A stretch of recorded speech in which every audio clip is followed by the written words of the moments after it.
your brain has the ability to hear, like, yeah, it was some weird thoughts, but It's good stuff. I like very that a lot. interesting. Yeah, I don't even know what I just said.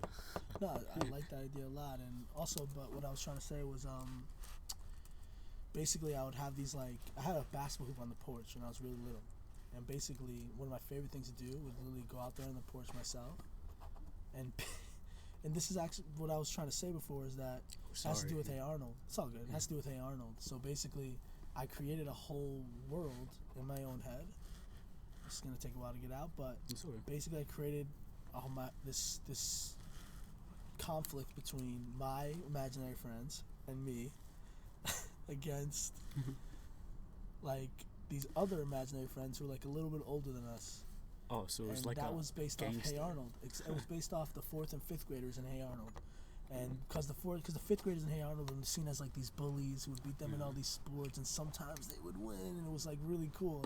And for me, I would basically pretend like I'm in this gym, and there's so many people watching, and it's me, my boy Masalach, my other boy Yoran, and his brother Noran.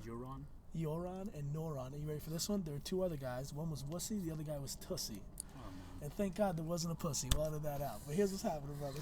But here's the thing. I didn't know of these words. I just made these words. Yossi, Tussi, Yoran, Noran. You're both brothers. You're both brothers. You know, if I want to, I could just bleep out all the names and it'll sound like you just named them all cursors. Yeah, I named them beep and beep. And unnecessary censorship. Turns out they're all curse words. What the fuck is wrong with you? I named one shit and I named the other one. Named the other one genocide. Yeah. Turns out they're all awful things, right? Wait, so basically what would happen is I would have the ball, I'd take a shot, and anytime I missed the shot, the announcer of the game in my own head would go, and Ellie takes a shot. And if he misses, right, here's what happened. If I missed, the announcer would go, oh God, did Ellie just miss? Right? And then the crowd's like, right? And then the 5th graders are like, yeah, right? And then all of a sudden, here's what happens. The announcer would go, oh no, what's going on? Oh no, what's going on here? Oh no, he's taking, it's like a mask. No, it's Masolach, who was dressed up as Ellie. Now Ellie steals the ball and dunks it. And basically, every time I miss, I pretend I was a different person who was wearing a costume. I would do a similar thing, like, but I would stay, like, if I was doing my own situation, I didn't have any other people. But say for basketball, we used to have hoop right here. Yeah. And like if I was, same thing with like people are watching or like pretending you're at like the tryouts that were coming up or whatever for school. It was something very smart that somebody told me a while ago, a long, long time ago. If you do that, what you're talking about and what I'm talking about with just, for example, with basketball, but with anything, and you're taking that shot and you're trying, when you're younger, it's easier to build up this like imaginary crowd that's watching and like basically make it feel like it's the real thing when it's obviously not. Then when it is the real thing, you'll be more used to dealing with the pressure. I thought that was to always feel like try to make yourself feel like you're doing it in front of people, in front of a crowd, and then when you are doing things in front of a crowd, you'll be better equipped to deal with them. You know? I thought that was such an interesting take on it.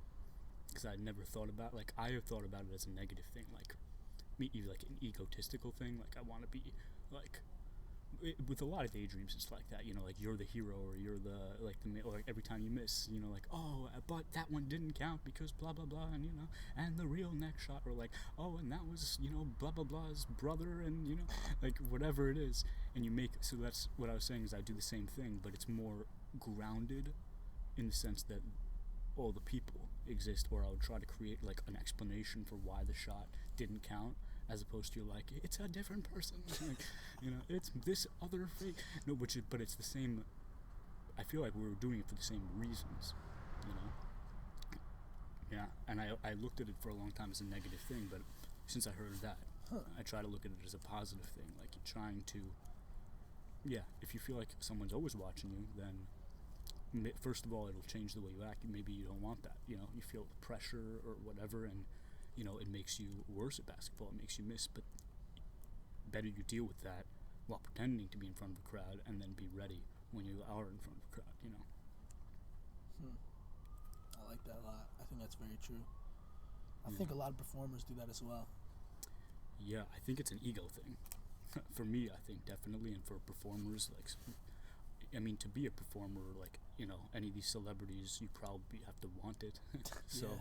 you know, Wait, so let's say,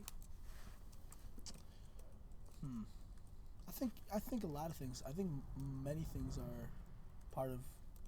I think the ego is can be, like they say, like your biggest enemy and like your biggest. you can use it or it can use destroy you. you. Yeah.